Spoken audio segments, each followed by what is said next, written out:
전합니다. 이 시간 깨닫게 하여 주옵소서. 믿어지게 하여 주옵소서. 예수님의 이름으로 기도하옵나이다. 아멘. 할렐루야. 자, 이제 오늘 믿음이 안타깝게도 순교를 당합니다. 순교를 당하기 전에 그 세 증언들이 나왔었어요. 증언들 기억나십니까? 한 사람은 누구였죠? 시기, 그죠? 예수님 믿는 사람들, 이 사람들 때문에 예수님 믿는 사람들 많아지니까 시기가 나가지고 막 모함을 했어요. 그 다음에 또 어떤 증인이 있었죠? 미신, 그죠? 잘못된 미신을 갖고 있던 사람인데 크리스찬과 믿음이 진리를 전하니까 자신들이 정죄를 받잖아요. 기분이 나빴던 것입니다. 그래서 안 좋은 증언을 많이 했고요. 세 번째, 아첨. 누구를 아첨하는 사람이었죠? 바알세불, 마귀를 아첨하는 사람이었습니다. 안 좋은 얘기만 다 했어요. 그래서 재판에 영향을 주도록 재판장에게 안 좋은 얘기만, 안 좋은 증언만, 불리한 증언만 계속 했습니다. 자, 이제 재판장이 판결을 내리기 전에 배심원들이 있습니다. 여러 명이 있는데 뭐라고 하냐면, 자, 이젠 그를 교수형에 처하느냐 아니면 살려두느냐는 것은 여러분의 판단에 달려 있습니다. 자, 그러면서 내가 여러분이 판단을 내리기 전에 우리나라 법률에 대해 설명드릴 필요가 있습니다. 그래서 우리나라는 어떤 나라예요? 마귀의 나라. 마귀가 지배하는 나라에 법령이 있습니다. 그 법령을 따라야 목숨을 건질 수 있어요. 근데 그 법령을 따르지 않으면 순교당할 수 있는 법령인 것입니다. 그래서 이 바알세불, 이 마귀가요, 역사적으로 권력 있는 힘 있는 사람들에게 이 마귀의 영에 붙들려서 믿음의 사람들을 다 죽이도록 명령했던 명령이 있습니다. 책 읽은 분들 아마 보셨죠? 자, 첫 번째, 바로 왕에게 한 명령이 있습니다. 자, 168쪽 보면 위에서 여섯 번째를 보면 바알세불의 신하 중에 한 사람이 누구라고요? 바로 왕. 이런 바로 왕이요, 결국 마귀에게 쓰임 받았던 종이었어요. 마귀의 종이었던 것을 알 수 있습니다. 자, 어떤 법령을 내리냐면 바로 왕이 그 당시에 산파들에게 명령합니다. 이스라엘 백성들이 너무나 많아지니까 위기감을 느낀 거예요. 야, 이러다가 우리 이집트 사람들보다 많아지겠다. 그래가지고 산파들에게 명령했습니다. 남자가 태어나면 다 나일강에 던져 죽여라 그랬어요. 아시죠? 출애굽기 1장에 나오죠? 자, 그때 그 명령을 거부했던 사람들이 나와요. 누구죠? 산파들. 바로를 두려워했습니까? 하나님을 두려워했습니까? 그쵸? 오늘 5절의 말씀 연결되죠? 하나님을 두려워하면 하나님의 말씀에 순종할 수 있어요. 하나님을 믿지 않으면 세상을 두려워합니다. 목숨을 두려워합니다. 그래서 거짓말하게 되죠. 불순종하게 됩니다. 근데 산파들은 하나님을 경외하였으므로 그 남자들을 다 살려주었습니다. 그리고 하나님께서 출애굽기 1장 21절에 보면 하나님께서 그들의 집안을 흥왕하게 하셨다라고 말씀하고 있습니다. 하나님 믿는 자, 하나님을 경외하는 자의 인생을 하나님이 책임져 주심을 믿기를 주 이름으로 축원합니다. 바로 왕은요, 바알세불의 종이었어요. 자, 그 다음에 또 다른 종이 있었어요. 누구였어요? 느부갓네살. 다니엘 3장에 보면 느부갓네살이 법령을 정합니다. 어떤 법령이냐? 금을 부어 만든 우상 앞에 엎드려 경배하지 않는 자는 활활 타오르는 풀무불에 던져질 것이다 그랬어요. 자, 이 명령을 거부했던 세 사람이 나오죠. 누구죠?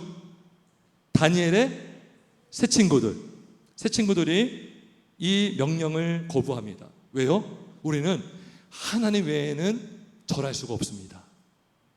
하나님 아니고서는 우리는 절할 수 없습니다. 하나님이 우리를 건져 주실 것입니다. 그리하지 아니하실지라도 우리는 하나님 외에 다른 신에게 절할 수 없습니다. 그래서 풀무불에 던져졌습니다. 이 세 친구가 죽었습니까? 살았습니까? 살았습니다. 오히려 세 친구들을 던져넣었던 사람이 그 불의 온도가 너무나 뜨거워서 죽었죠. 근데 거기에 3명이 아니라 4명이 있었어요. 한 분이 누구셔요? 예수님인 줄 믿습니다. 그래서 이 법령을 내렸지만 하나님의 사람은 누구 나라의 법을 따라야 돼요? 여러분 어느 나라 사람이에요? 여러분의 본향은 어디 있습니까? 여러분 천국에 있지 않습니까? 천국 시민은 어느 나라 법을 따라야 돼요? 천국의 법을 따라야 되는 줄 믿습니다. 말씀을 따라야 되는 줄 믿습니다. 예. 하나님을 두려워하는 자는 말씀을 따를 수 있어요. 세 번째, 바알세불의 종이 누구였어요? 다리우스라고 되어 있는데 성경은 다리오 왕 기억나시죠? 다리오 왕. 다니엘서 6장 10절. 자, 이때는요 다니엘이 너무나 인정받으니까 그 주변에 있던 사람들이요 아주 교활한 계략을 꾸밉니다. 그래서 30일을 정해서 이 기간 동안에 왕 외에 다른 신에게나 우상에게 경배하고 의지하면 사자굴에 넣기로 정합니다. 그래서 다리오 왕이 왕의 도장을 조소에 딱 찍습니다. 법령이 정해진 거예요. 자, 근데 다니엘이 어떻게 했죠? 다니엘서 6장에 보면 조소에 왕의 도장이 찍힌 것을 알고도 모르고가 아니라 알고도 자기 집에 들어가서 윗방에 올라가 예루살렘을 향한 창문을 열고 전에 하던 대로 하루 3번씩 무릎을 꿇고 기도하며 그의 하나님께 감사했다. 누구의 법령을 따랐어요? 여러분 다니엘은요 이 당시에 굉장히 높은 위치에 있던 공직자, 총리 나라의 총리면은 최소한 본인의 나라의 법을 따라야 되잖아요. 근데 어깁니다. 천국의 법을 따릅니다. 30일 동안 기도 안 하면 어때요, 여러분? 어떻게 생각하세요, 여러분? 30일간 기도한 거 잠깐 30일 동안 안 하면 괜찮지 않을까요? 여러분, 근데 이게 뭐예요? 신앙의 결기인 거예요. 신앙의 자존심인 거죠. 내가 그 법 때문에 거부한다? 용납이 안 되는 거예요, 다니엘 입장에서. 그래서 하던 대로 창문을 열고, 여러분 창문을 열면 기도 소리가 들릴 수 있어요. 창문이 열려 있으면 아 저기 누가 있구나 알 수 있어요.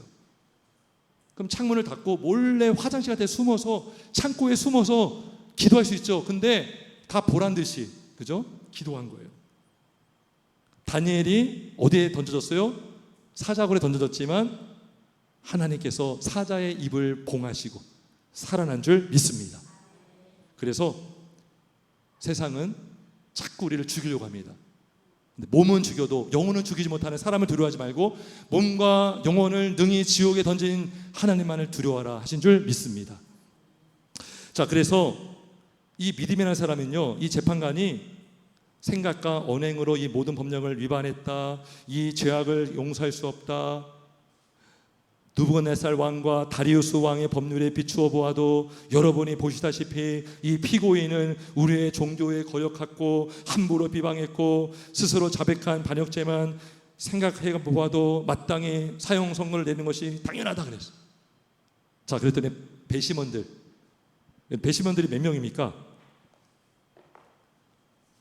하나, 둘, 셋, 넷, 다섯, 여섯, 일곱, 여덟, 아홉, 열, 그러나 12뿐만 아니죠. 여기 보면 왕고씨 등 최소 12명, 그죠? 12명이 배심원으로 있는데, 자, 이들이 믿음의 편을 듭니까? 안 듭니까? 안 들어요. 여러분, 이들의 이름이 어때요? 이름이 좀 좋아 보여요? 나빠 보여요? 다 부정적인 이름이에요. 맹목씨, 불량씨, 악의씨, 호색씨, 방탕씨, 성급씨, 자만씨, 증오씨, 거짓말쟁이씨, 잔인씨, 빛혐오. 이 빛혐오 뭡니까? 빛을 싫어하는 사람이에요. 진리를 싫어하는 사람이에요.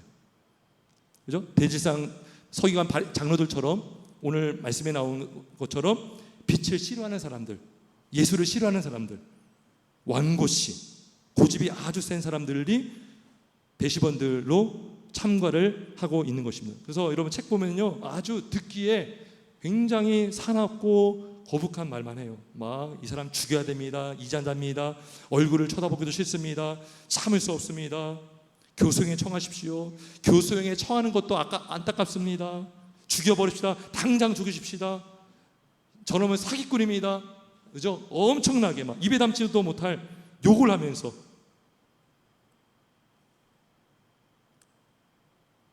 어둠의 영에 사로잡히면 주님을 싫어하고 주님의 사람도 싫어합니다. 빛을 싫어하고 빛을 밝히는 사람도 싫어하고요. 진리를 싫어하고요. 진리를 전하는 사람도 싫어합니다. 여러분, 제가 이걸 보면서 깜짝 놀란 게 뭔지 아세요? 이토록 믿음과 크리스찬이 복음과 진리를 전하고 이들의 죄와 악함을 폭로하고 전했다면 깨달아야죠. 회개해야죠. 회개 안 해요. 여러분, 바리새인들이 회개했다는 말 안 나오죠. 가룟 유다처럼 끝까지 회개하지 않고 오히려 기분이 상했고 믿음을 교수형에 청하라고 요청합니다. 성경에 보면요, 예수님의 말씀을 듣고 이를 갈았다라고 되어 있어요.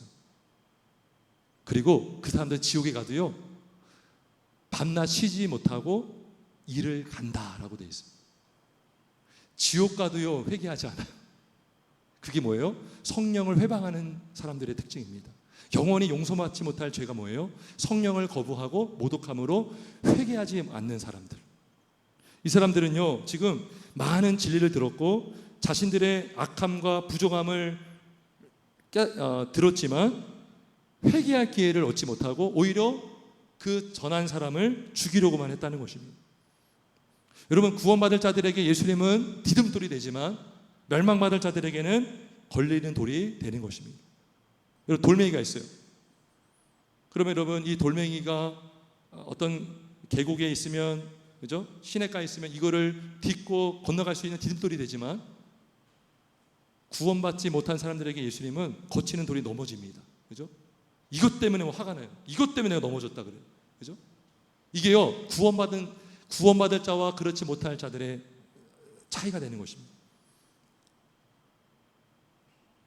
여러분, 세상은 마귀 편입니다. 여러분, 이 사람들이요, 다 세상에 속한 사람들이에요. 아무도 지금 믿음의 편을 들어주지 못해요. 외롭겠죠. 외롭죠. 여러분, 어떻게 하시겠어요, 여러분?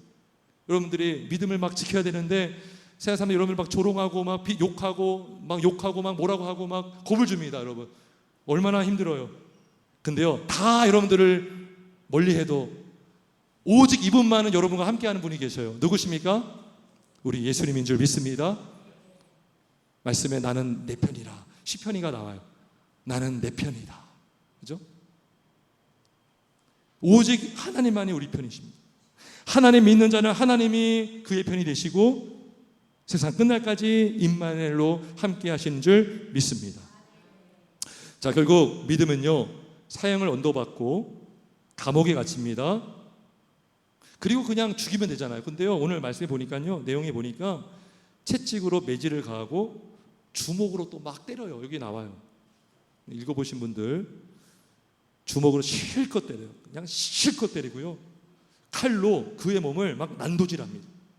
난도질하고 그것도 성이 안 차서 돌로 또 친 다음에 대검으로 찔러요. 또 되게 잔인한 내용들이 나오는데,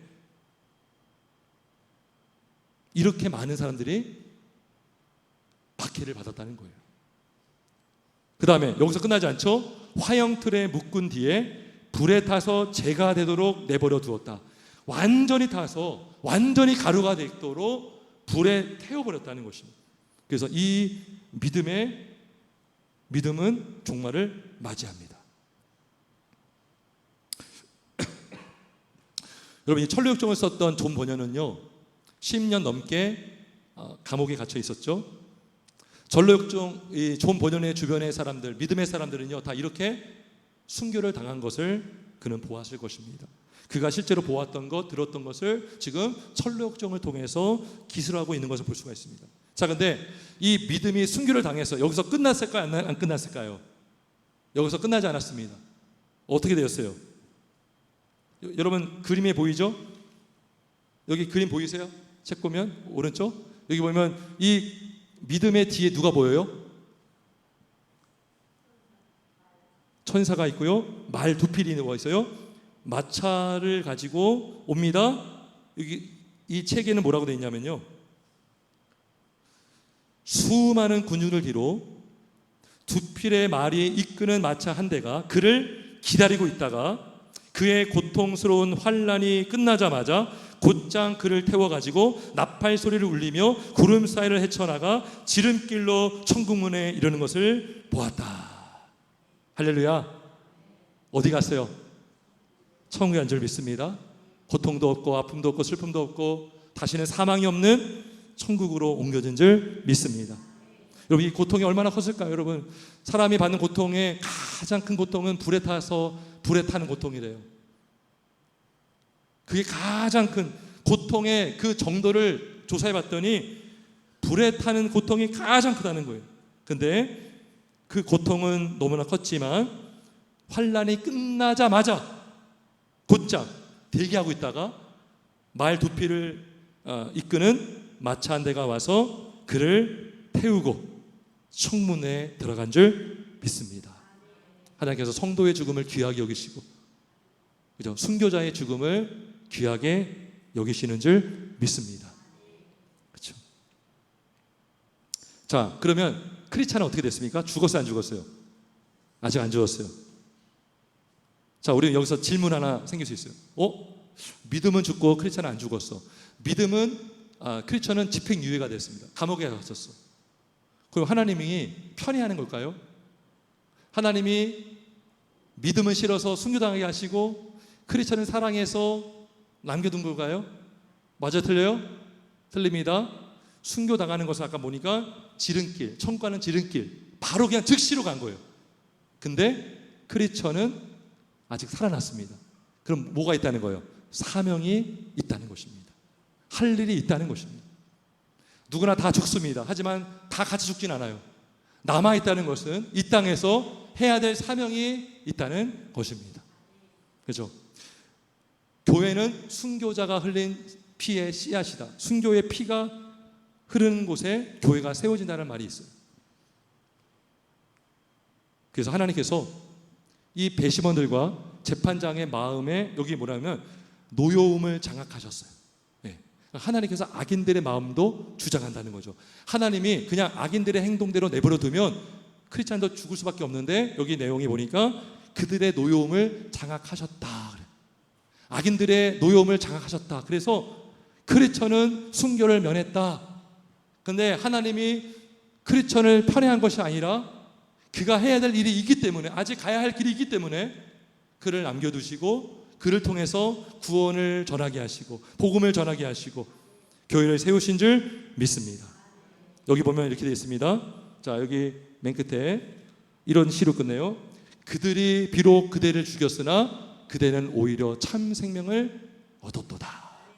우리가 살기 위해서 예수님 부인하면 우리는 영원한 지옥에 갈 수밖에 없지만 우리는 예수님을 사랑하고 천국을 믿기 때문에 우리는 죽을 수 있으나 주님을 부인하지 않은 성도는 생명을 얻고 천국에 갈 줄 믿습니다.